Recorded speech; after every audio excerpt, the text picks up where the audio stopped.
पाकिस्तान की मरूफ और सीनियर अदाकारा अतीका उर्दू ने इंकशाफ किया है कि बेटे के कहने पर उन्होंने अपने तीसरे शोहर समर अली खान को शादी की पेशकश की। हाल ही में अतीका ने फ्री अल्ताफ के पॉडकास्ट में शिरकत की, जहां उन्होंने अपनी तीसरी शादी के बारे में खुलकर बातचीत की, साथ ही जिंदगी के नशीबो फराज पर गुफ्तगू की। उन्होंने बताया है कि दूसरे शोहर जवेद के साथ 16 बरस तक शादी रही। हमारी एक बेटी भी है।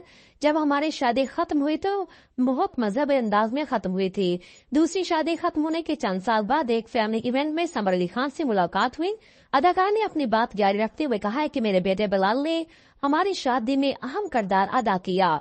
उसने मुझे बैठाकर कहा कि आपने बहुत सी मुश्किलात देखी हैं, ये शख्स अच्छा है, हम भी उसे पसंद करते हैं और वो भी आप में दिलचस्पी रखते हैं, आपको शादी कर लेनी चाहिए। अतीका उर्दू के मुताबिक उन्होंने बेटे से कहा है कि तुम्हारी 2 बहनें भी हैं और वो हमें बिल्कुल पसंद नहीं करती, जिस पर उन्हें यकीन दहानी करवाई कि उन्हें वो देख लेगा।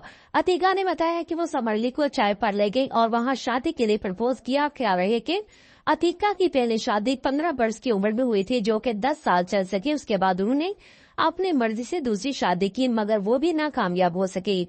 अदाकारा ने अपनी मुसलसल 2 शादियों में नाकामी के बाद जून 2012 में समर अली खान से रिश्ता तजवाज़ में मुंसलिक हुई। डॉक्टर समर अली खान 2013 से 2018 तक रुकन सिंध असम्बली रह चुके हैं।